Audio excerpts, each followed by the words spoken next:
નમસ્કાર વિદ્યાર્થી મિત્રો, આપણે આજે ચેપ્ટર નંબર 2 સપુષ્પી વનસ્પતિઓમાં લિંગી પ્રજનનના એમસીક્યુ જોવાના છીએ. તો 100 એમસીક્યુની પ્રેક્ટિસ આપણે કરીશું. જોઈએ પહેલો પ્રશ્ન આજનો. નીચેનામાંથી કયું વિધાન સાચું છે?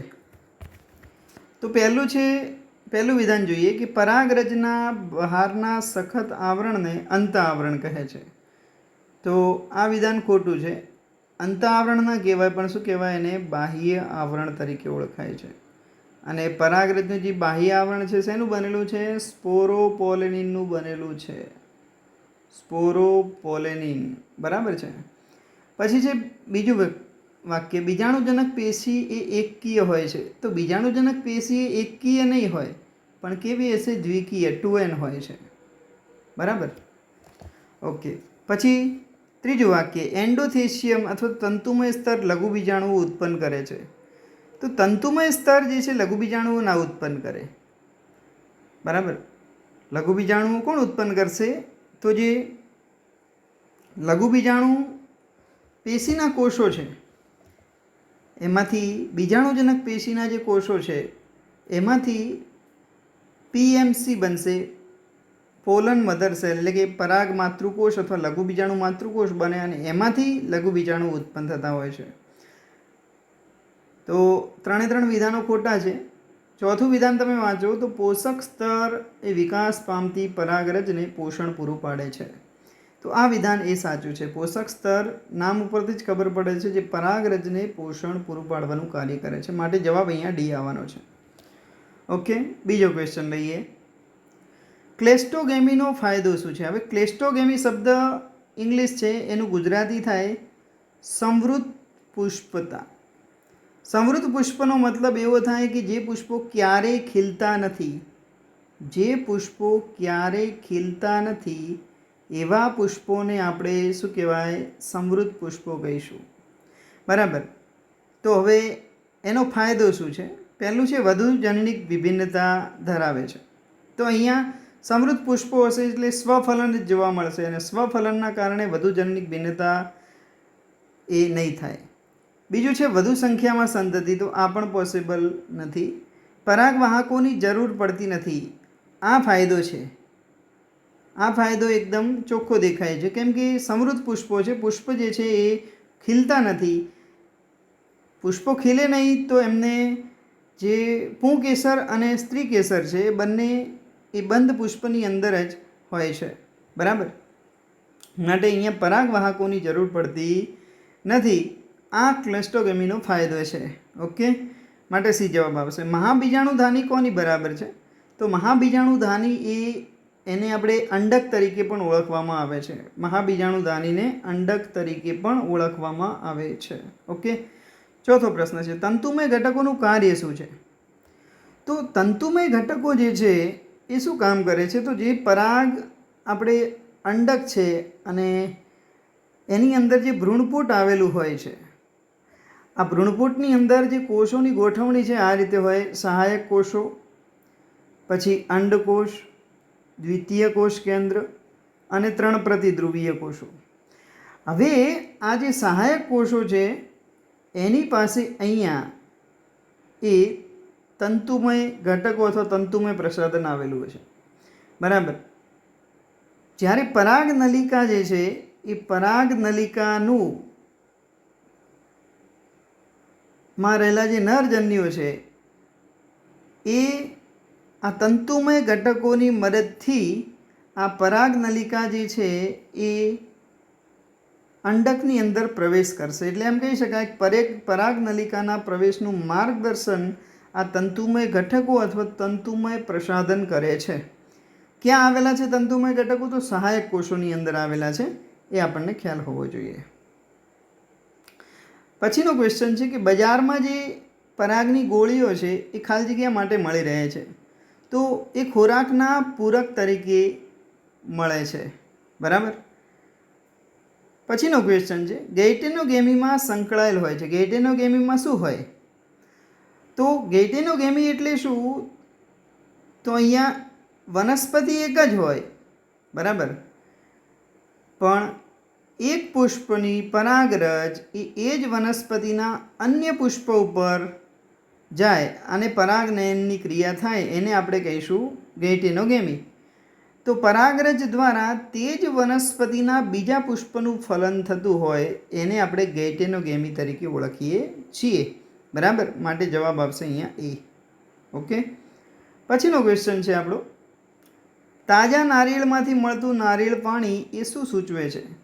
તો આ જે તાજા નારિયેળમાંથી નારિયેળ પાણી મળે છે એ મુક્ત કોષ કેન્દ્રીય ભ્રૂણપોષ છે. બરાબર, મુક્ત કોષ કેન્દ્રીય ભ્રૂણપોષ. પછીનો પ્રશ્ન છે, આવૃત બીજધારીમાં લઘુ બીજાણુજનન અને મહાબીજાણુજનન ખાલી જગ્યા. તો અહીંયા આ બંને માટે કયું વિધાન સાચું થશે? તો પહેલું લખ્યું છે પરાગાશયમાં થાય. તો પરાગાશયની અંદર માત્ર લઘુ બીજાણુજનન જ થશે, મહાબીજાણુજનન થશે નહીં.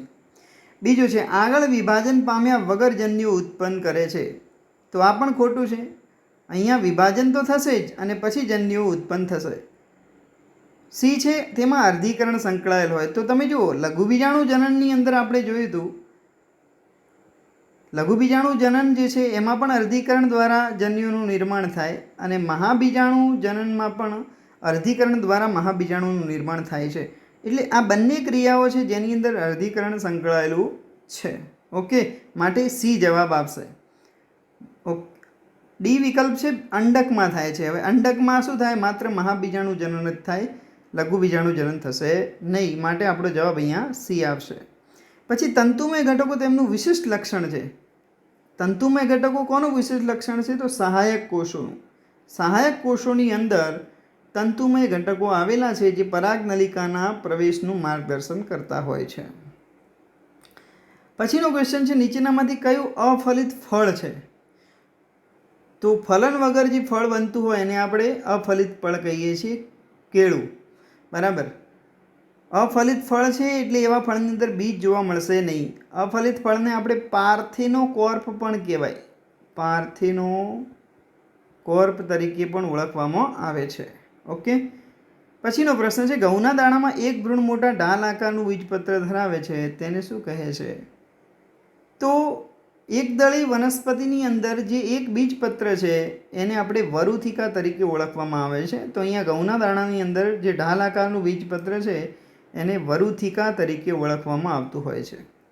પછીનો ક્વેશ્ચન છે, આવૃત બીજધારીમાં નર જન્યુજનક શું ઉત્પન્ન કરે છે? તો આવૃત બીજધારીની અંદર નર જન્યુજનક એ બે નરજન્યુઓ અને એક નાલકોષ. નાલકોષ એટલે શું? તો વનસ્પતિ કોષ. બરાબર, આમ તો જ્યારે આ રીતે આપણે જોઈએ કે પરાગાસન પર જ્યારે પરાગરજ પડે છે અને એનું અંકુરણ થાય ત્યારે એની અંદર બે કોષો હોય. બે કોષો હોય. કયા કયા બે કોષો હોય? તો એક વાનસ્પતિક કોષ હોય અને બીજો નાલ કોષ હોય. એક જનન કોષ હોય અને એક વાનસ્પતિક કોષ હોય. બરાબર છે, વાનસ્પતિક કોષ હોય અને બીજો છે જનન કોષ હોય. વાનસ્પતિક કોષનું બીજું નામ છે નાલ કોષ. નાલ કોષ પણ એને કહેવાય. બરાબર છે. તો આ જનન કોષનું વિભાજન થઈ અને બે નરજન્યુ બનશે. તો એટલે માટે કહી શકીએ કે બે નરજન્યુ અને એક નાલ કોષ અથવા વાનસ્પતિક કોષ આવેલો હોય છે. પછીનો ક્વેશ્ચન છે, આવૃત બીજધારીનું અંડક કોની બરાબર હોય? તો અંડકનું બીજું નામ શું છે? મહાબીજાણુધાની. આગળ પણ એવો પ્રશ્ન જોઈ ગયા આપણે. અંડકને જ શું કહેવાય? મહાબીજાણુધાની તરીકે ઓળખવામાં આવે છે. પછીનો ક્વેશ્ચન આપણે લઈએ, મોટાભાગની આવૃત બીજધારીમાં પહેલું છે અંડકોષમાં તંતુમય ઘટકો હોય છે. તો આ ખોટું છે. સહાયક કોષની અંદર તંતુમય ઘટકો હોય છે. બી વિકલ્પ, તેમાં ઘણી સંખ્યામાં પ્રતિધ્રુવ કોષો હોય. તો આ પણ ખોટું છે. 3 પ્રતિધ્રુવ કોષો હોય છે. સી છે મહાબીજાણુ માતૃકોષમાં અર્ધીકરણ પ્રકારનું વિભાજન થાય છે. બરાબર, તો અહીંયા મહાબીજાણુ માતૃકોષ છે એની અંદર અર્ધીકરણ થઈ અને મહાબીજાણુ બને છે. એટલે આ વિધાન સાચું છે. બરાબર, અને ડી છે એક નાનું મધ્યસ્થ કોષ ભ્રૂણપુટમાં હોય પણ જે છે એ કોષ મોટો હોય છે. મધ્યસ્થ કોષ હોય ખરી ભ્રૂણપુટમાં પણ કેવો હશે? પ્રમાણમાં મોટો છે. માટે આપણે એમ કહી શકીએ કે અહીંયા આપણું સી વિકલ્પ છે એ સાચું છે. મહાબીજાણુ માતૃકોષની અંદર અર્ધીકરણ થઈ અને મહાબીજાણુનું નિર્માણ થશે. પછીનો ક્વેશ્ચન છે જળકુંભી અને કમળમાં પરાગનયન કયા વાહકો દ્વારા થાય છે? તો કીટકો અને પવન દ્વારા પરાગનયન થતું હોય છે. જો બંને જલીય વનસ્પતિ છે તો જલીય વનસ્પતિ હોવા છતાં પાણી દ્વારા પરાગનયન થતું નથી. અહીં ખાસ ધ્યાન રાખજો. આ પ્રશ્ન એટલા માટે વારંવાર પૂછાતો હોય છે કેમ કે આની અંદર જે પાણીની સપાટીથી બહાર એના પુષ્પો હોય છે અને પરિણામે કીટકો તેના તરફ આકર્ષાય છે અથવા તો કીટકો અને પવન દ્વારા અહીંયા પરાગનયન જળકુંભી અને કમળની અંદર થતું જોવા મળે છે. બરાબર, માટે બી જવાબ આવશે. પછીનો ક્વેશ્ચન છે નીચેનામાંથી કયું વિધાન સાચું નથી? તો એમાં પહેલું જોઈએ, કીટકો જે પરાગનયન કર્યા વગર પરાગરજ અથવા મધુરસ ખાય છે તેમને પરાગ મધુરસ લૂંટારું કહે છે. તો આ વિધાન સાચું છે. પરાગનયન ન કરે એને આપણે શું કહીશું? અને પાછું પરાગ મધુરસ જે છે એ ખાય છે એને આપણે પરાગ મધુરસ લૂંટારું કહીએ. તો આ વિધાન સાચું છે.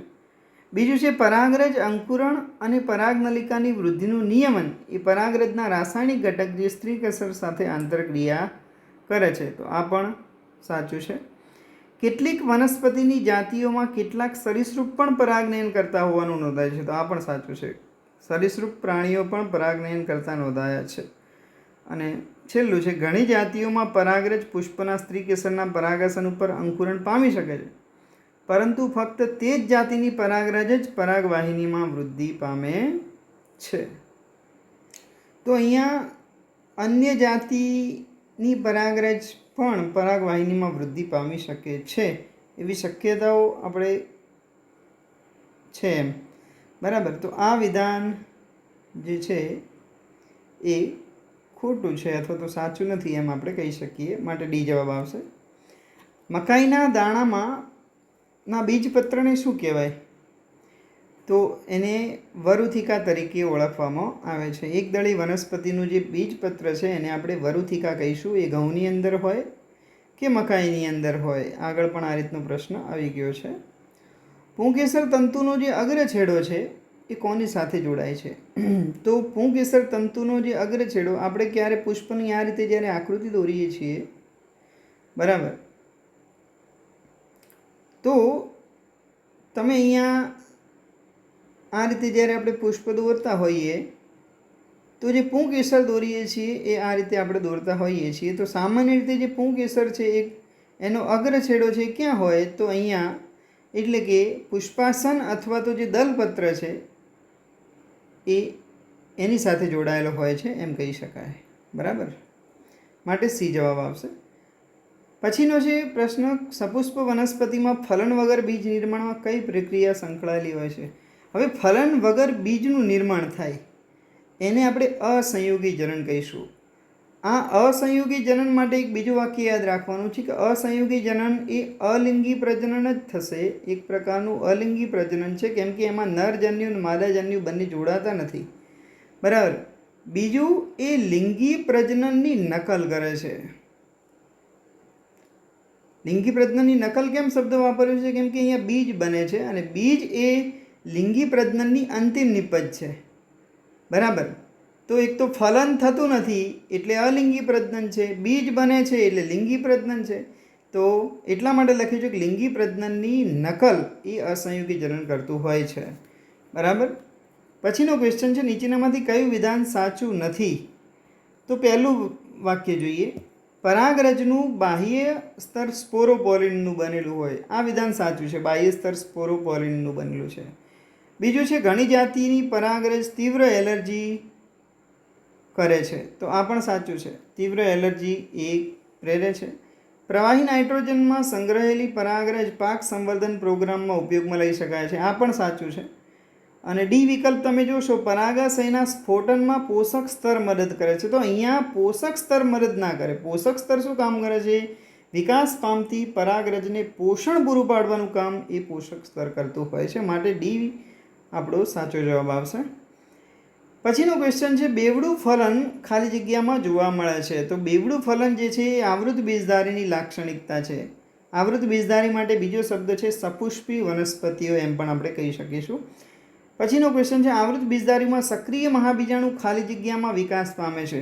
હવે તમે જુઓ એમએમસી મેગાસ્પોર મધર સેલ અથવા એને આપણે મહાબીજાણુ માતૃકોષ કહીએ, એનું અર્ધીકરણ થઈ અને એકમાંથી શું બનશે? 4 મહાબીજાણુ બને છે.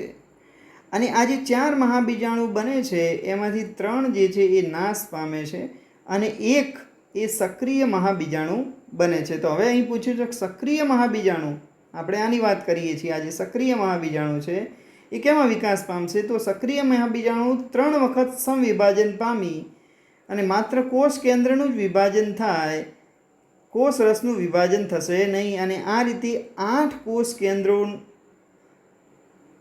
જે છે એની રચના 8 કોષ કેન્દ્રીય રચના બને છે, જેમાં 3 કોષ કેન્દ્રો ભેગા થઈ અને 3 પ્રતિધ્રુવીય કોષો બને છે. બરાબર, મધ્યમાં 2 કોષ કેન્દ્રો ભેગા થઈને દ્વિતીયક કોષ કેન્દ્ર બને છે, 2 સહાયક કોષ અને 1 અંડકોષ બનતો હોય છે. બરાબર, તો આ જે રચના છે એને આપણે શું કહીએ? ભ્રૂણપુટ તરીકે ઓળખીએ છીએ, અથવા તો બીજા શબ્દમાં એને માદા જન્યુજનક કહેવાય છે. તો આ સક્રિય મહાબીજાણુમાંથી ભ્રૂણપુટ અથવા તો માદા જન્યુજનક બને છે. ભ્રૂણપુટનું બીજું નામ આપણે યાદ રાખવાનું છે, માદા જન્યુજનક. ઓકે, પછીનો ક્વેશ્ચન છે દ્વિગૃહી સપુષ્પી વનસ્પતિ બંને અટકાવે છે. દ્વિગૃહી, ગૃહ એટલે ઘર, બરાબર, દ્વિગૃહી એટલે 2 ઘર, એટલે કે નર વનસ્પતિ અલગ અને માદા વનસ્પતિ અલગ હોય. બરાબર, તો આવી પરિસ્થિતિમાં શું થાય? તો સ્વફલન પણ નહીં થાય અને ગૈટેનોગેમી પણ થશે નહીં. તો દ્વિગૃહી વનસ્પતિ હોય એ સ્વફલન અને ગૈટેનોગેમી બંને અટકાવે છે, જેનું ઉદાહરણ છે પપૈયું. પપૈયો જે છે એ દ્વિગૃહી વનસ્પતિ છે, જેમાં સ્વફલન અને ગૈટેનોગેમી બંને જોવા મળશે નહીં. ઓકે, પછીનો ક્વેશ્ચન છે તો પપૈયા સિવાય ખજૂર પણ એક સદની વનસ્પતિનું એટલે કે દ્વિગૃહી વનસ્પતિનું ઉદાહરણ છે. બરાબર, અથવા દ્વિસદની વનસ્પતિનું ઉદાહરણ છે. ઓકે, પછીનો પ્રશ્ન છે આકર્ષક અને બદલો ખાલી જગ્યા માટે જરૂરી છે. આકર્ષકો એટલે આકર્ષકો અને બદલો એ કોના માટે જરૂરી છે? તો કીટકો માટે ખાસ જરૂરી છે. કીટકો શું થશે? તો દલપત્રો રંગીન હશે તો એની તરફ આકર્ષાશે અને પુષ્પ એના બદલામાં કીટકોને બદલો આપશે. બદલામાં શું આપશે? તો પરાગરજ આપશે, મધુરસ આપશે. બરાબર, માટે બી જવાબ આવે. પછીનો પ્રશ્ન છે પરાગરજોને ઘણા વર્ષો પર્યંત પ્રવાહી નાઇટ્રોજનમાં આ તાપમાને સંગ્રહી શકાય. તો -196 ડિગ્રી સેલ્સિયસ તાપમાને એને સંગ્રહી શકાય છે. બીજમાં કાયમી પૂર્વ દેહને આ કહેવાય છે. તો જે કાયમી પૂર્વ દેહ છે એના માટે શબ્દ છે પ્રદેહ શેષ અથવા તો પેરીસ્પર્મ અથવા બીજ દેહ શેષ પણ કહેવાય. બીજ દેહ શેષ તરીકે પણ ઓળખાય છે, જે કાળામરી અને બીટની અંદર જોવા મળે છે. બરાબર, પછીનો પ્રશ્ન છે કયા દ્રવ્યને કારણે પરાગરજ અશ્મિ તરીકે પણ લાંબો સમય રહે છે? તો એનું કારણ છે એનું બાહ્ય આવરણ જે સ્પોરોપોલિનનું બનેલું હોય છે એના કારણે. પછીનો પ્રશ્ન છે આવૃત બીજધારી વનસ્પતિઓનો લાક્ષણિક ભ્રૂણપુટ પુખ્તતાએ અને ખાલી જગ્યા રચના ધરાવે છે. પુખ્તતાએ જે ભ્રૂણપુટ છે એ 8 કોષ કેન્દ્રીય અને 7 કોષીય રચના ધરાવતો હોય છે. બરાબર, માટે સી જવાબ આવે. કાળામરી અને બીટમાં પ્રદેહનો કેટલોક ભાગ વપરાયા વિનાનો રહે છે, જેને આપણે શું કહેવાય? બીજ દેહ શેષ અથવા પેરીસ્પર્મ તરીકે ઓળખવામાં આવે છે. ઓકે, પછીનો ક્વેશ્ચન આપણે લઈએ. વિધાન એ છે પરાગરજ અશ્મિ સ્વરૂપે જોવા મળે છે. તો આ સાચું વિધાન છે. આર છે તેના બાહ્ય આવરણમાં સ્પોરોપોલિનનું આવરણ જોવા મળે છે. તો પરાગરજનું જે બાહ્ય આવરણ છે સ્પોરોપોલિનનું બનેલું હોય છે. બરાબર, જે એક પ્રતિરોધક કાર્બનિક દ્રવ્ય છે. બરાબર, તો જેના કારણે એ ઉત્સેચકો એને અવનત કરી શકતા નથી. જલદ એસિડ અને બેઝ સામે એમને કંઈ થતું નથી.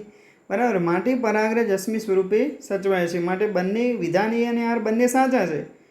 આર એ વિધાન એની સમજૂતી છે એમ આપણે કહી શકીએ. માટે જવાબ આવશે અહીંયા સી.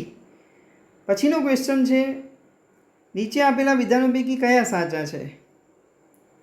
તો પહેલું છે અફીણ બહુ સ્ત્રીકેસરી યુક્ત સ્ત્રીકેસર ધરાવે છે. બરાબર, તો અહીંયા સાચું વિધાન છે. અફીણ અથવા તો પાપાવર સોમનીફેરમ જે બહુ સ્ત્રીકેસરી યુક્ત સ્ત્રીકેસર ધરાવે. કયું છે? સ્પોટી સ્તર લઘુબીજાણુ માતૃકોષોને પોષણ પૂરું પાડે. આ ખોટું વિધાન છે. પોષક સ્તર જે છે એ લઘુબીજાણુ માતૃકોષોને પોષણ પૂરું પાડશે. આર છે કોમેલિનોમાં હવાઈ પુષ્પો અને સમૃદ્ધ પુષ્પો જોવા મળે છે. આ સાચું છે. આની અંદર હવાઈ પુષ્પો અને સમૃદ્ધ પુષ્પો બંને જોવા મળે છે, માટે વિધાન પી અને આર બંને સાચા છે, આપણે એમ કહી શકાય. પછીનો પ્રશ્ન છે જલકુંભી માટે સાચો વિકલ્પ પસંદ કરવાનો છે. તો તેને ટેરર ઓફ બંગાળ કહે છે. આ વિધાન સાચું છે, ટેરર ઓફ બેંગાલ કહેવાય. આ વનસ્પતિઓ કે જે તેમના સુંદર પુષ્પ માટે ભારતમાં લાવવામાં આવી, આ પણ સાચું છે. અને તે કીટક કે પવન દ્વારા પરાગિત થાય. આમ ત્રણ વિધાનો અહીંયા સાચા છે. ઓકે, પછીનો ક્વેશ્ચન છે નીચેની નામ નિર્દેશિત વાળી આકૃતિમાં કયો વિકલ્પ સાચો થશે? તો સૌથી બહારનું જે સ્તર છે એ અધિસ્તર થશે. બરાબર, પછી સ્ફોટી સ્તર આવે છે, પછી મધ્ય સ્તર આવે છે, અને સૌથી અંદર જે છે એ પોષક સ્તર આવશે, માટે જવાબ આવશે અહીંયા બી. પછીનો ક્વેશ્ચન છે એક્સ વાય અને ઝેડ માટે કયો વિકલ્પ અહીંયા સાચો છે? તો તમે જુઓ એસ્ટરેસી અને ઘાસના કુળની કેટલીક સપુષ્પી વનસ્પતિ અસંયોગી જનન દર્શાવે છે. આ વિધાન સાચું છે. અસંયોગી જનન એ લિંગી પ્રજનન નકલ કરતું અલિંગી પ્રજનન છે. આ પણ સાચું છે. આગળ પણ આપણે એની ચર્ચા કરી કે અહીંયા અસંયોગી જનનને પરિણામે બીજ ઉત્પન્ન થાય છે, પણ બીજ એ શું છે? લિંગી પ્રજનનની અંતિમ નિપજ છે. એટલે આપણે કહી શકીએ કે લિંગી પ્રજનનની નકલ કરે છે, પણ લિંગી પ્રજનન નથી, પણ શું છે? અલિંગી પ્રજનન છે, માટે આ પણ સાચું છે. ત્રીજું છે કેટલાક અસંયોગી બીજમાંથી અર્ધીકરણ વગર દ્વિકીય અંડકોષનું નિર્માણ થાય. હવે જો અર્ધીકરણ નહીં થાય તો એ દ્વિકીય અંડકોષ જ બનશે. અર્ધીકરણ થાય તો એકકીય અંડકોષનું નિર્માણ થાય, માટે અર્ધીકરણ વગર એ હંમેશા શું બનશે? દ્વિકીય અંડકોષ બને, માટે તમામ વિધાન જે છે એ સાચા છે. ઓકે, પછીનો ક્વેશ્ચન છે ખાલી જગ્યા દ્વારા અંડકનો દેહ અંડક નાલ સાથે જોડાયેલો હોય છે. તો અહીંયા બીજ કેન્દ્ર જવાબ આવશે. બરાબર, બીજ કેન્દ્ર જે છે એના દ્વારા અંડકનો જે દેહ છે, આ રીતે આપણે જ્યારે દોરીએ છીએ અંડકની આકૃતિ, બરાબર, તો આ રીતે જ્યારે આપણે અંડકની રચના આમ દોરીએ તો અંડક નાલ અથવા અંડક દંડ અને આનો દેહ એ બીજ કેન્દ્ર વડે જોડાયેલા હોય છે, એમ કહી શકાય. પછીનો ક્વેશ્ચન છે જળકુંભી અને પોયણામાં પરાગનયન આના દ્વારા થાય છે. તો જળકુંભી, વોટર હાયસિન્થ અને પોયણા એટલે કે વોટર લીલી, આની અંદર પરાગનયન જે છે કીટકો અથવા પવન દ્વારા થશે. આગળ પણ આ રીતનો એક ક્વેશ્ચન આવી ગયો છે. બરાબર, પછીનો ક્વેશ્ચન છે બીજાશયનો દેહ અહીંથી અંડનાલ સાથે જોડાયેલો હોય છે. તો અહીંયા આવશે બીજ કેન્દ્ર. બરાબર,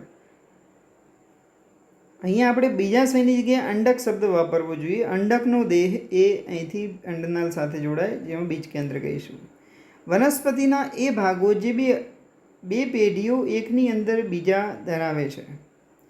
તો અહીંયા પરાગાશયની અંદર આવેલ પરાગરજ છે. પરાગરજની અંદર શું હશે? નરજન્યો હશે. એ જ પ્રમાણે બીજાંડની અંદર જે આવેલ ભ્રૂણપુટ છે, બરાબર, તો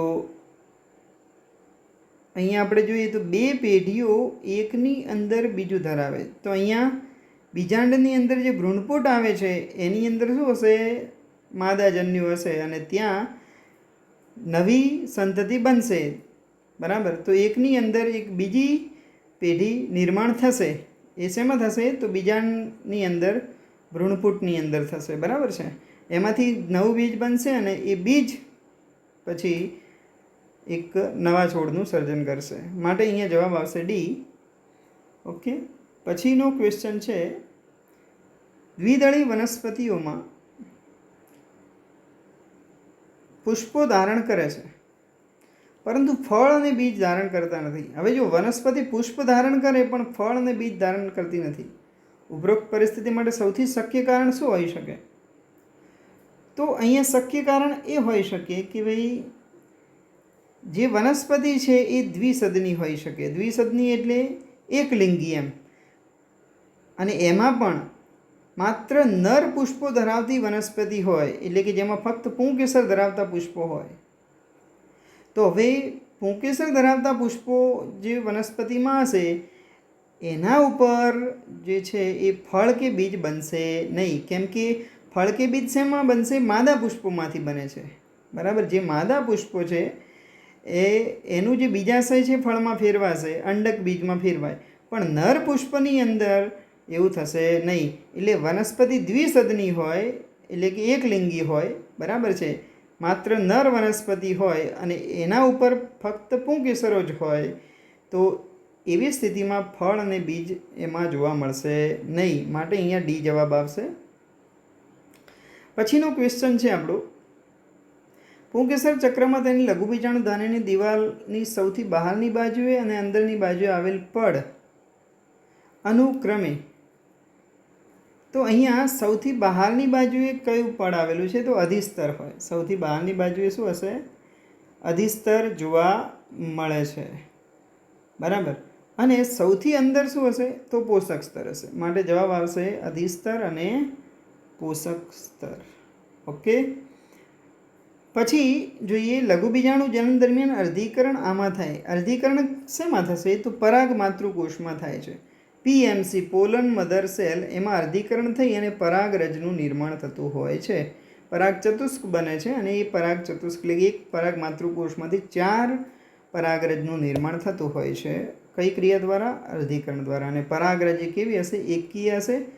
પોલન મધર સેલ કેવા હશે? દ્વિકીય હશે. અર્ધીકરણના કારણે રંગસૂત્રો અડધા થઈ જાય એટલે એકકીય બની જાય છે. પછીનો ક્વેશ્ચન છે, નીચે આપેલ વિધાનના સમૂહમાંથી સ્ત્રી કેસર સાથે સંકળાયેલ વિધાનોને ઓળખવાનું છે. હવે આની અંદર સ્ત્રી કેસર સાથે સંકળાયેલ વિધાન કયું છે? તો તમે જુઓ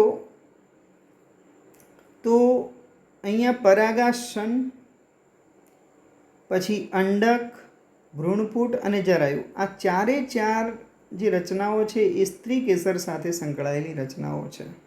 બરાબર. માટે જવાબ આવશે એ.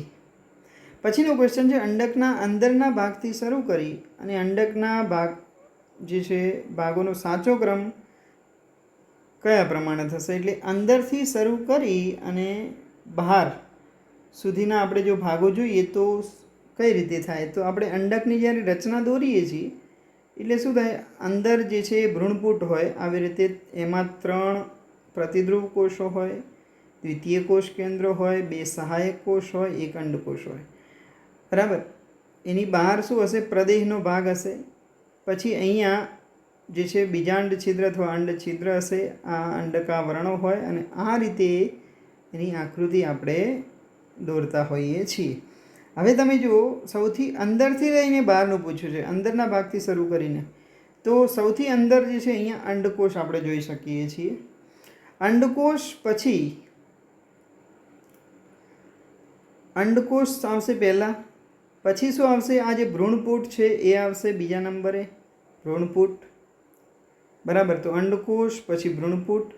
ભ્રૂણપુટની આ બહારનો વિસ્તાર એને પ્રદેહ કહેવાય. અને પછી અંડકાવરણો હોય, જેમાં બાહ્ય અંડકાવરણ અને અંતઃ અંડકાવરણ હોય છે. માટે ઓકે.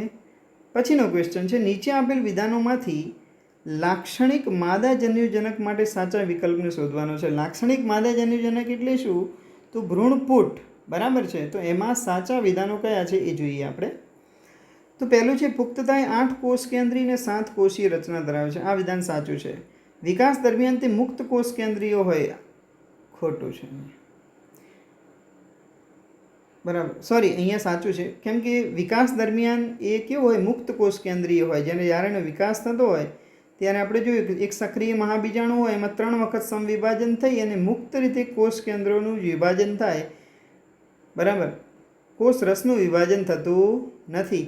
એટલે વિકાસ દરમિયાન તે મુક્ત કોષ કેન્દ્રીય હોય છે. આ વિધાન પણ સાચું પડશે એના માટે. પછી છે, તે અંડકાવરણની અંદરની બાજુએ પરંતુ પ્રદેહની બહારની બાજુએ આવેલ છે. તો ભ્રૂણપુટ જે છે પ્રદેહની બહારની બાજુ ના હોય, પણ પ્રદેહની ક્યાં હોય? અંદરની બાજુ હોય. એટલે આ વિધાન ખોટું છે. પછી તેમાં નાભી અંડક તલની તરફ અંડ પ્રસાધન આવેલ હોય છે. જે અંડ પ્રસાધન છે એ ક્યાં હશે? તો અંડક છિદ્રની તરફ હશે. અંડક તલ તરફ શું હશે? પ્રતિધ્રુવીય કોષો હશે. બરાબર. માટે આ વિધાન પણ ખોટું છે. એટલે આપણો જે જવાબ આવશે એ છે 1 અને 2. બરાબર, પહેલાં 2 વિધાનો જ સાચા છે માટે. ઓકે, પછી જોઈએ કેટલીક વનસ્પતિના હવાઈ પુષ્પોમાં સ્વફલન થાય છે જ્યારે. તો અહીંયા આપણે જોઈએ બંને પરાગરજ અને અંડક એક સાથે પરિપક્વ થાય છે. હવાઈ પુષ્પમાં સ્વફલન ક્યારે થશે? તો પરાગરજ અને અંડક એક સાથે પરિપક્વ થાય ત્યારે જ હવાઈ પુષ્પોમાં સ્વફલન થાય. બરાબર, જો બંનેની પરિપક્વતા અલગ અલગ હશે તો સ્વફલન થશે નહીં, માટે સી જવાબ આવશે. પછી જે નીચે આપેલ પૈકી સાચું વિધાન અહીંયા પસંદ કરવાનું છે. તો પહેલું છે સમૃદ્ધ પુષ્પતા ધરાવતા સમૃદ્ધ પુષ્પો હંમેશા સ્વફલન દર્શાવે છે. આ સાચું વિધાન છે. સમૃદ્ધ એટલે પુષ્પો ક્યારેય ખીલશે જ નહીં. પુષ્પો ખીલશે નહીં તો હંમેશા સ્વફલન જ થશે. ઓકે, માટે એ જવાબ આવશે. પછીનો ક્વેશ્ચન આપણે લઈએ કે વનસ્પતિની ચોક્કસ જાતિઓ વજનમાં હલકી, સૂકી અને ઘણી સંખ્યામાં પરાગરજ ઉત્પન્ન કરે છે અને તેના પરાગાસન લાંબા પીંછાયુક્ત હોય છે. આ પ્રકારના રૂપાંતરો કયા પ્રકારના પરાગનયનને અનુકૂળ હોય છે? તો આ પ્રકારના જે રૂપાંતરો છે પવન દ્વારા પરાગનયન માટે ખૂબ અનુકૂળ છે, કેમ કે અહીંયા હલકી હશે, સૂકી હશે અને ઘણી સંખ્યામાં પરાગરજ હશે તો પવન સાથે એ ઝડપથી જે છે એક જગ્યાએથી બીજી જગ્યાએ જઈ શકશે. અને પવન દ્વારા શું થાય છે કે એ પરાગરજની નાશ પામવાની શક્યતાઓ વધી જાય છે, માટે એ ઘણી સંખ્યામાં હોય છે.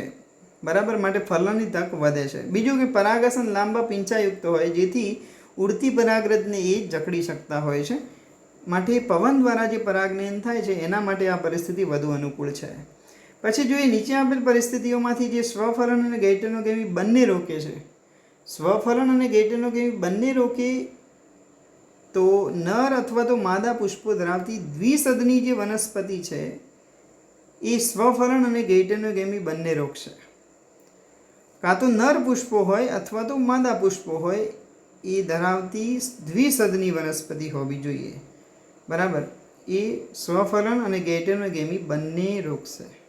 ઓકે, ફલિત થયેલ ભ્રૂણપુટમાં એકકીય, દ્વિકીય અને ત્રિકીય રચનાઓ આ પ્રમાણે છે. તો આની અંદરથી આપણે એકકીય, દ્વિકીય અને ત્રિકીય રચનાઓ કઈ છે એ જોવાની છે. તો સહાયક કોષો એકકીય રચના છે, સહાયક કોષો એકકીય રચના છે. ફલિતાંડ એ દ્વિકીય રચના છે અને પ્રાથમિક ભ્રૂણપોષ કોષ કેન્દ્ર જે ત્રિકીય રચના છે. બરાબર, તો પહેલો જવાબ આવશે સહાયક કોષ એકકીય હોય, ફલિતાંડ દ્વિકીય હોય અને PEN પ્રાથમિક ભ્રૂણપોષ કોષ કેન્દ્ર એ ત્રિકીય જોડાણને કારણે બનતું હોય જે ત્રિકીય હોય છે, માટે જવાબ આવશે એ. પછી છે ફલન બાદ ભ્રૂણપુટમાં અવનત પામતા કોષો. ફલન બાદ ભ્રૂણપુટમાં કયા કોષો જે છે જે અવનત પામે છે? તો એ સહાયક કોષો અને પ્રતિધ્રુવ કોષો હોય છે એ અવનત અથવા તો નાશ પામે છે. ફલન થઈ ગયા પછી આ બંને કોષો અવનત અથવા નાશ પામતા હોય છે, માટે જવાબ આવશે બી. પછીનો ક્વેશ્ચન છે દ્વિસદની વનસ્પતિમાં કૃત્રિમ રીતે સંકરણ કરવાના કાર્યક્રમમાં નીચેના પૈકી કયા પગલાં પ્રસ્તુત ન કરી શકાય? બરાબર, તો અહીંયા વનસ્પતિના ભાગની વંધીકરણ કરવું. બરાબર, દ્વિસદની વનસ્પતિ હોય એટલે કે નર વનસ્પતિ અલગ હોય ને માદા વનસ્પતિ અલગ હોય, એની અંદર વંધીકરણ કરવાની કોઈ જરૂરિયાત જ ના રહે. વંધીકરણ એટલે શું? તો જે પુંકેસર હોય એમાંથી પરાગાશય છે એને દૂર કરવી. પણ અહીં તો વનસ્પતિ જ એક સદની છે. બરાબર, દ્વિસદની વનસ્પતિ છે. એટલે દ્વિસદની વનસ્પતિ છે એટલે કાં તો માદા પુષ્પો હશે અથવા નર પુષ્પો હશે. બરાબર, માદા પુષ્પો હોય, એકલા માદા પુષ્પો હોય તો ત્યાં નર પુષ્પ હશે જ નહીં, અને જેથી વંધીકરણની કોઈ જરૂરિયાત રહેશે નહીં. એટલે કે વનસ્પતિના ભાગને વંધીકરણ કરવું એ અહીંયા જરૂર રહેશે નહીં. બરાબર છે, તો માટે અહીંયા આપણો જવાબ આવશે સી. પછીનો ક્વેશ્ચન છે કે લાક્ષણિક દ્વિદળી વનસ્પતિ અને ઘાસના ભ્રૂણમાં સાચા એક સરખા ભાગો આ પ્રમાણે હોય છે. તો અહીંયા દ્વિદળી વનસ્પતિ અને ઘાસના ભ્રૂણની અંદર બીજપત્રો અને વરુથિકા એ શું છે? સાચા એક સરખા ભાગો હોય છે.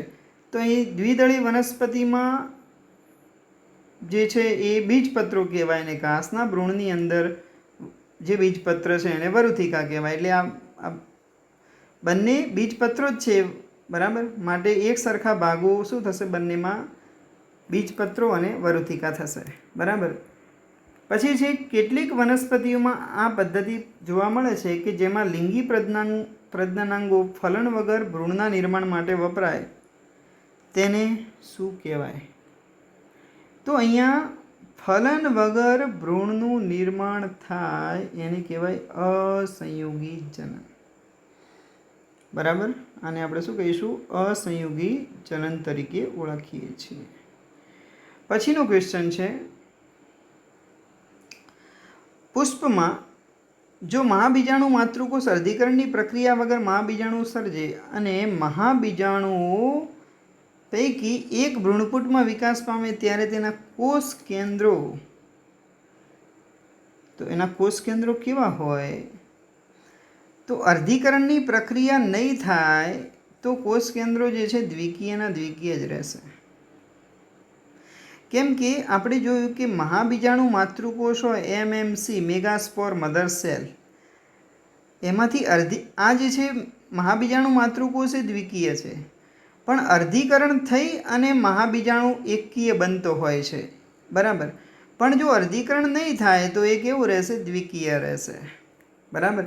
તો હવે જે મહાબીજાણુ સર્જાય છે એ પણ દ્વિકીય થાય અને એ મહાબીજાણુ પૈકી એક ભ્રૂણપુટમાં વિકાસ પામે ત્યારે તેના જે બધા કોષ કેન્દ્રો છે એ બધા કોષ કેન્દ્રો પણ કેવા હશે? દ્વિકીય જ રહેવાના છે, કેમ કે અહીંયા અર્ધીકરણ થયું નથી માટે, બરાબર. અર્ધીકરણ થાય તો જ આ દ્વિકીયમાંથી એકકીય મહાબીજાણુ બને, અર્ધીકરણ નહીં થાય તો દ્વિકીયના દ્વિકીય જ રહેશે.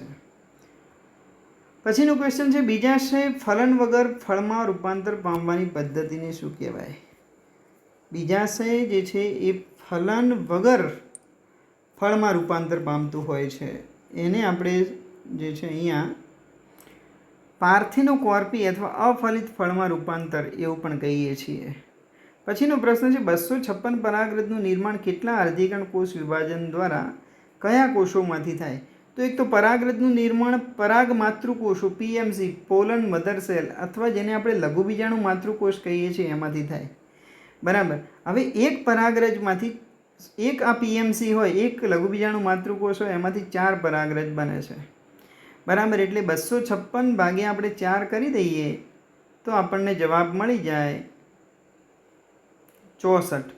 64 લઘુબીજાણુ માતૃકોષ હોય તો 64 ગુણ્યા 4 કરો એટલે 256 પરાગરજનું નિર્માણ થશે, બરાબર. પછી જોઈએ કે સામાન્ય રીતે પુખ્ત અંડકોષનું ફલન થતાં ક્રમાનુસાર કયા કોષો એકકીય, દ્વિકીય અને ત્રિકીય રચના ધરાવે છે?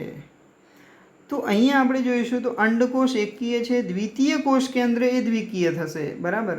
બરાબર, મધ્યમાં 2 કોષ કેન્દ્રો ભેગા થાય એ દ્વિતીય કોષ કેન્દ્ર છે એટલે દ્વિકીય થશે 2n, અને ભ્રૂણપોષ એ હંમેશા ત્રિકીય હોય. આવૃત બીજધારીની અંદર ભ્રૂણપોષ કેવો હોય? ત્રિકીય 3n હોય છે, કેમ કે અહીંયા દ્વિતીય કોષ કેન્દ્ર સાથે એક નરજન્યુ જોડાશે એટલે અહીંયા જે PEN બને છે, પ્રાથમિક ભ્રૂણપોષ કોષ કેન્દ્ર જે 3n હોય એમાંથી PEC બને અને એ વારંવાર વિભાજન પામી અને ભ્રૂણપોષ બનતો હોય છે, માટે અહીંયા એ કેવો હોય? ત્રિકીય હોય, 3n હોય છે. ઓકે. પછી જોઈએ સહાયક કોષો રંગસૂત્રોની દ્રષ્ટિએ કેવા હોય? તો સહાયક કોષો રંગસૂત્રોની દ્રષ્ટિએ એકકીય હોય છે, બરાબર. પરાગરજમાં સૌથી મોટું કોષ કેન્દ્ર કયું છે?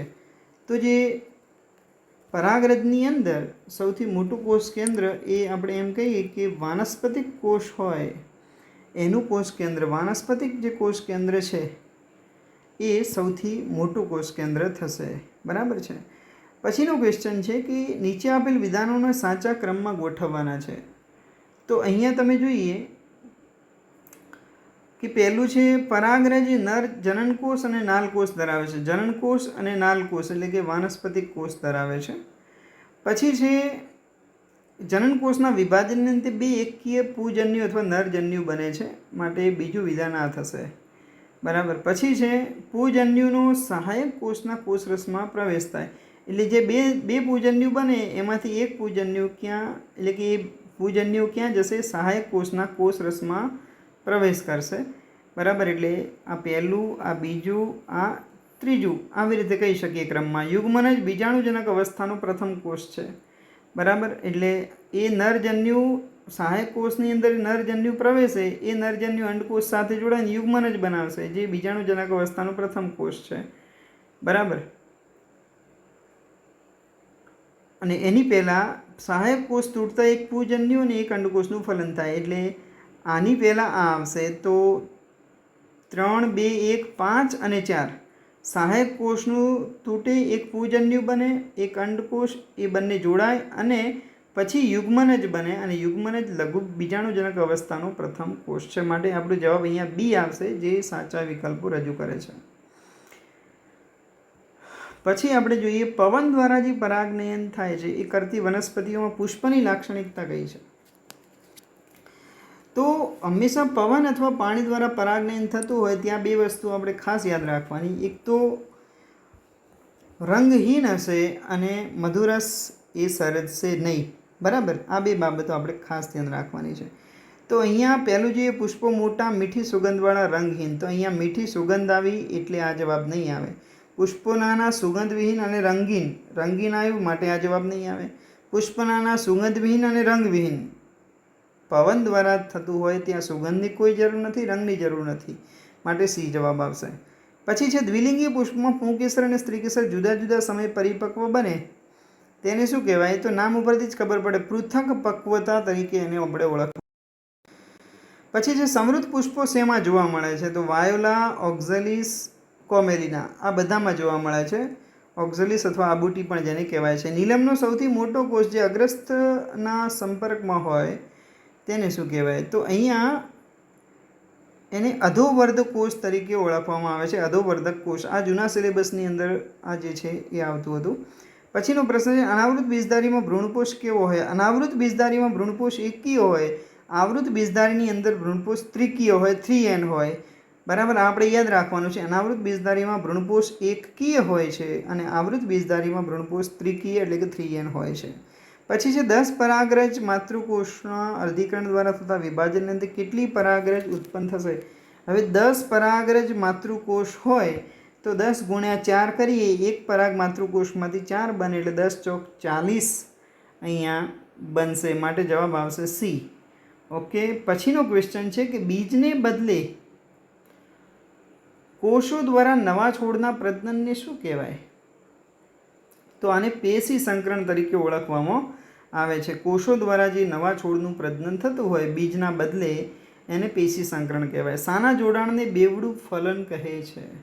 બરાબર. તો અહીંયા એક નરજન્યુ સાથે અંડકોષ જોડાય અને બીજા નરજન્યુ સાથે દ્વિતીય કોષ કેન્દ્ર જોડાય એને આપણે બેવડું ફલન કહીએ છીએ, જે આવૃત બીજધારીની લાક્ષણિકતા છે. જુદા પ્રકારનું આમાંથી શોધી કાઢવાનું છે. તો પરાગરજ એ પુંકેસરનો ભાગ થશે. આ ત્રણે બાકીના બીજાંડ, છિદ્ર, ભ્રૂણપૂટ અને પ્રદેહ એ સ્ત્રી કેસરના ભાગો છે. પછીનો ક્વેશ્ચન છે નીચેના પૈકી કઈ જોડમાં એકકીય રચનાઓ જોવા મળે છે? અહીંયા તો પ્રતિધ્રુવ કોષો અને અંડકોષ એ બંને એકકીય રચનાઓ અહીંયા જોવા મળશે. બરાબર. પ્રદેહ, આમાં પ્રદેહ દ્વિકીય હશે. આની અંદર મહાબીજાણુ માતૃકોષ દ્વિકીય થઈ જાય. આની અંદર પ્રદેહ જે છે દ્વિકીય થઈ જાય અને પ્રાથમિક ભ્રૂણપોષ કોષ કેન્દ્ર ત્રિકીય થઈ જાય, 3n થઈ જાય. બરાબર. તો બંને એકકીય હોય એવો જવાબ કયો થશે? પ્રતિધ્રુવ કોષો અને અંડકોષો. પછીનો ક્વેશ્ચન છે શેના દ્વારા આવૃત બીજધારી વનસ્પતિઓમાં માદાજન્યુજનક અવસ્થાની શરૂઆત થાય છે? માદાજન્યુજનક અવસ્થાની શરૂઆત એ ભ્રૂણપૂટ બરાબર દ્વારા થાય છે એમ કહી શકાય. ભ્રૂણપૂટને જ આપણે માદાજન્યુજનક તરીકે ઓળખીએ છીએ. દ્વિકીય માદા છોડ અને ચતુષ્કી નર છોડનું ફલન કરાવવામાં આવે તો ભ્રૂણપોષની ફ્લોઇડી કેવી હશે? હવે આ શબ્દ આપણે સમજીએ. દ્વિકીય માદા છોડ છે એટલે કે અહીંયા 2n થશે. બરાબર. અને ચતુષ્કી નર છોડ એટલે કે અહીંયા 4n થાય. બરાબર. આ પ્રશ્નને આપણે જોઈએ તો હવે કેવું થશે? તો જે અંડકોષ બનશે એ અંડકોષ કેવો હશે? એકકીય હશે. અહીંયા દ્વિતીય કોષ કેન્દ્ર તમે જુઓ, અહીંયા દ્વિકીય માદા છોડ દ્વિકીય છે એટલે અંડકોષ એકકીય હશે. આ દ્વિતીય કોષ કેન્દ્ર દ્વિકીય 2n હશે, કેમ કે બે કોષ કેન્દ્રો સાથે જોડાયા હશે. બરાબર. આપણે સામાન્ય રીતે જે ભણીએ છીએ બરાબર એમાં માદા છોડ દ્વિકીય જો. અહીંયા પ્રશ્ન ચતુષ્કી નર છોડનો છે. તો આમાંથી જે પરાગરજ બનશે ને એ પરાગરજ કેવી હશે? દ્વિકીય હશે, 2n. અને આ પરાગરજમાંથી જે નરજન્યુ બનશે, કેમ કે અર્ધીકરણ થશે એટલે રંગસૂત્રો અડધા થઈ જાય, નરજન્યુ પણ દ્વિકીય હોય. હવે તમે જુઓ, એક નરજન્યુ અહીંયા જોડાય, એક નરજન્યુ અહીંયા જોડાય છે, બરાબર. તો આ પણ 2n છે, આ પણ 2n છે, એટલે હવે તમે જુઓ અહીંયા 4n થઈ જશે. 2n અને 2n 4n થશે. અને આ જે જોડાણ છે એના પરિણામે શું બને છે? ભ્રૂણપોષ બને છે. શું બને છે? ભ્રૂણપોષ. તો એટલા માટે આપણે કહી શકીએ કે અહીંયા ભ્રૂણપોષ કેવો છે? ચતુષ્કી છે. ભ્રૂણપોષ અહીંયા કેવો થશે? ચતુષ્કી થશે, બરાબર. ઓકે, અહીંયા ચતુષ્કી આવશે. જો દ્વિકીય માદા છોડ છે એટલે આ n થશે, અહીંયા 2n થશે, બરાબર. અને ચતુષ્કી નર છોડ છે એટલે પરાગરજ દ્વિકીય થાય. અને આ દ્વિકીય પરાગરજમાંથી જે નરજન્યુ બને એ પણ દ્વિકીય જ હોય. એટલે આ નરજન્યુ આ દ્વિતીય કોષ કેન્દ્ર સાથે જોડાય એટલે અહીંયા 2n આ થશે, અને આ 2n એટલે 2n અને 2n કેટલા થશે? 4n. માટે આમાંથી ભ્રૂણપોષ બનશે અને ભ્રૂણપોષ ચતુષ્કી હશે. ઓકે, જે ભ્રૂણ બને ને અહીંથી શું બનશે? યુગ્મન જ બને. અહીંયા યુગ્મન જ બનશે, એ ત્રિકીય બની જાય. જો ખાસ ધ્યાન આપો, યુગ્મન જ કેવી બની જશે? ત્રિકીય. કેમ કે આ જે નરજન્યુ છે દ્વિકીય છે, અને એમાંથી જે ભ્રૂણ બને એ ત્રિકીય બની જાય. માટે જો ભ્રૂણ પૂછ્યું હોય તો ત્રિકીય આવશે, બરાબર. પણ ભ્રૂણપોષ પૂછ્યું છે એ કેવું હોય? ચતુષ્કીય હોય છે, બરાબર. માટે આપણો જવાબ અહીંયા ભ્રૂણપોષની પ્લોડી ચતુષ્કીય હોય છે. ઘઉંના 100 દાણાના નિર્માણ માટે કેટલા અર્ધીકરણ જરૂરી છે? તો 100 દાણા બનવા માટે, એટલે કે 100 બીજ બનવા માટે 100 પરાગરજ જોઈએ અને 100 મહાબીજાણુ જોઈએ, બરાબર. હવે તમે જુઓ કે અહીંયા 100 પરાગરજ છે, એ 100 પરાગરજ માટે કેટલા અર્ધીકરણ જોઈએ? 25. કેમ કે એક અર્ધીકરણને અંતે 4 પરાગરજ બને એટલે 25 ચોક 100. પણ 100 મહાબીજાણુ બનવા માટે 100 અર્ધીકરણ જોઈએ, બરાબર. કેમ કે એક અર્ધીકરણ દ્વારા એક જ મહાબીજાણુ બને છે. 4 બને પણ 4માંથી 3 નાશ પામી જાય. માટે આપણે એક અર્ધીકરણને અંતે એક જ મહાબીજાણુ બનશે એટલે 100 + 25 એટલે કે કેટલા થશે? 125 અર્ધીકરણ જરૂરી છે. આને આપણે બીજી રીતે ગણવું હોય તો એ રીતે પણ કરી શકીએ કે 100 દાણાનું નિર્માણ કરવું હોય તો 100 + 100 / 4 આ સૂત્ર છે, બરાબર. એટલે 100 + 25 બરાબર 125 અર્ધીકરણની જરૂર પડે. ઓકે, પછીનો પ્રશ્ન છે, કેટલીક વનસ્પતિ જાતિઓમાં ફળનું નિર્માણ ફલન વગર થાય. આવા ફળોને શું કહેવાય? તો આવા ફળોને અફલિત ફળ અથવા પાર્થિનોકોર્પિક તરીકે ઓળખવામાં આવે છે. પછીનો ક્વેશ્ચન છે કે કઈ આવૃત બીજધારી વનસ્પતિમાં બહુભ્રૂણતા નોંધાઈ છે? તો લીંબુ જે છે એની અંદર બહુભ્રૂણતા જોવા મળે છે. પછીનો પ્રશ્ન છે, ભ્રૂણ વિકાસમાં તલસ્થ કોષ 20 થી 25 કોષીય રચના ઉત્પન્ન કરે છે, તેને શું કહેવાય? તો એને નિલંબ તરીકે ઓળખવામાં આવે છે. પછી છે, અંડ પ્રસાધન એ શું ધરાવે છે? તો અંડ પ્રસાધનની અંદર શું હોય? તો અંડ પ્રસાધનની અંદર એક અંડકોષ હોય અને 2 સહાયક કોષો જોવા મળે છે. પછીનો ક્વેશ્ચન છે, કઈ વનસ્પતિઓમાં સ્વફલન જોવા મળે છે? તો સ્વફલન એ એપિએસી અને લેમિએસી કુળની વનસ્પતિની અંદર સામાન્ય રીતે સ્વફલન જોવા મળતું હોય છે. પછી છે, નીચેના પૈકી કોના પુષ્પ માખી દ્વારા પરાગિત થશે? તો અહીંયા સુરણના જે પુષ્પ છે એ માખી દ્વારા પરાગિત થાય છે. કઈ વનસ્પતિમાં જલ પરાગનયન જોવા મળે છે? તો અહીંયા વેલિસનેરિયા જે છે એની અંદર જળ પરાગનયન જોવા મળે છે. પુખ્ત ભ્રૂણપોષ કેટલા કોષો ધરાવે છે? તો 7 કોષીય રચના છે અને 8 કોષ કેન્દ્રીય છે. પ્રદેહમાંથી કેટલા મહાબીજાણુ માતૃકોષ નિર્માણ પામે છે? તો પ્રદેહની અંદરથી માત્ર 1 મહાબીજાણુ માતૃકોષ નિર્માણ પામે છે, બરાબર. જેમાંથી અર્ધીકરણ થઈ અને 4 મહાબીજાણુ બનશે અને 4માંથી 3 નાશ પામી અને પછી એ 1 સક્રિય મહાબીજાણુમાંથી આખું ભ્રૂણપોષ રચાય છે. મહાબીજાણુ માતૃકોષમાંથી શેનું નિર્માણ થાય? તો મહાબીજાણુ માતૃકોષમાંથી જે છે મહાબીજાણુનું નિર્માણ થશે. કયા કુળની વનસ્પતિ ફલન વગર બીજનું નિર્માણ કરે છે? તો અહીંયા આવશે ઘાસ અને એસ્ટરેસી જે કુળ છે એની વનસ્પતિ ફલન વગર બીજનું નિર્માણ કરતી હોય છે. ખૂબ જ મોટી સંખ્યામાં બીજ ધરાવતા ફળના નામો આપણે જણાવવાના છે. તો ઓર્કિડ, સ્ટ્રાઇગા, ઓરોબંકી આ ત્રણની અંદર ખૂબ જ મોટી સંખ્યામાં બીજ જોવા મળતા હોય છે. તાજેતરની અંદર કેટલાક વર્ષો જૂના ખજૂરના જીવંત બીજના પુરાવાઓ મળ્યા છે. તો અહીંયા 2000 વર્ષ જૂના ખજૂરના જીવંત બીજના પુરાવાઓ મળ્યા છે. એમાં ખજૂરનું વૈજ્ઞાનિક નામ છે ફિનિક્સ ડક્ટાઇલિફેરા. બરાબર, એ પણ આપણે યાદ રાખવાનું છે. મૃત દરિયા નજીક કોના મહેલમાં ખજૂરી મળી આવી હતી? તો જે ખજૂરી છે એ રાજન હેરોલ્ડના મહેલમાં મળી આવી હતી. પછી છે આર્કટિક ટુંડ્રામાંથી મળેલ સૌથી જૂના બીજ કેટલા વર્ષની સુસુપ્તતા પછી અંકુરિત થયા છે? તો સૌથી જૂનું બીજ જે છે લ્યુપાઇન આર્કિટિક્સ છે અને જે 10,000 વર્ષની સુસુપ્તતા પછી અંકુરિત થયા છે. પછીનો પ્રશ્ન અહીંયા મળી જાય છે. સૌથી જૂના બીજ લ્યુપાઇન્સના છે, લ્યુપાઇન આર્કિટિક્સ. નીચે આવેલ પૈકી કયું કૂટ ફળ છે? તો અહીંયા સફરજન, સ્ટ્રોબેરી, કાજુ ત્રણ કૂટ ફળો છે. બીજની કઈ રચના બીજાંકુરણ દરમિયાન ઓક્સિજન અને પાણીના પ્રવેશ માટે અનુકૂળતા કરી આપે છે? તો જે અંડક છિદ્ર છે એ ઓક્સિજન અને પાણીના પ્રવેશ માટેની અનુકૂળતા કરી આપે છે. ભ્રૂણપોષી બીજનું ઉદાહરણ આપણે જણાવવાનું છે. ભ્રૂણપોષી તો આપેલ તમામ જેમ કે ઘઉં છે, મકાઈ છે, દિવેલા છે, બધામાં ભ્રૂણપોષ જેવી અલાયદી રચના જોવા મળે છે. બરાબર, માટે પછીનો ક્વેશ્ચન છે કે આલ્બ્યુમિન વગરના બીજ માટે યોગ્ય વિકલ્પ પસંદ કરવાનો છે. તો અભ્રૂણપોષી બીજમાં સ્થાયી ભ્રૂણપોષ હોતો નથી. તો આ સાચું છે. વટાણા, મગફળી અભ્રૂણપોષી બીજ છે. આ પણ સાચું છે. બીજના પ્રદેહનો કેટલોક ભાગ વપરાયા વગરનું ચીર લગ્ન રહે છે. આ ખોટું છે. અહીંયા આલ્બ્યુમિન વગરના એટલે કે અભ્રૂણપોષી બીજ માટે આ સાચું નથી. દિવેલામાં આલ્બ્યુમિન ભ્રૂણના વિકાસ દરમિયાન સંપૂર્ણ વપરાઈ જાય છે. આ ખોટું છે. એમાં સંપૂર્ણ વપરાતો નથી. બરાબર, એ ભ્રૂણપોષી બીજ છે. તો માટે એ અને બી બંને જ આવશે. બીજ લાક્ષણિક રીતે કયા ભાગો ધરાવે છે?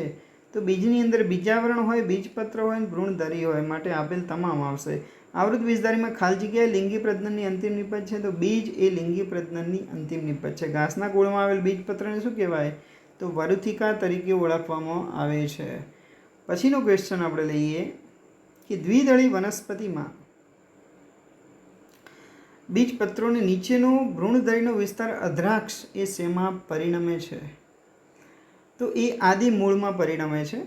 અને પછીનો ક્વેશ્ચન છે દ્વિદળી વનસ્પતિના બીજપત્રોનો ઉપરનો ભ્રૂણધરીનો વિસ્તાર ઉપરાક્ષ એ શેમાં પરિણમશે છે? એ ભાગ્રમાં પરિણમે, જેમાંથી પ્રરોહ તંત્રનું નિર્માણ થાય છે. દ્વિદળી ભ્રૂણમાં ભ્રૂણજનનની અવસ્થાઓ દર્શાવો. તો અહીંયા યુગ્મન જ બનશે. પછી પૂર્વભ્રૂણ, પછી ગોળાકાર, પછી હૃદયાકાર અને પછી પુખ્ત ભ્રૂણ બનતો હોય છે. અને છેલ્લો પ્રશ્ન, વિકસિત ભ્રૂણ દ્વારા બીજના વિકાસ પૂર્વે કયા બીજના ભ્રૂણપોષ સંપૂર્ણ રીતે વપરાઈ જાય છે?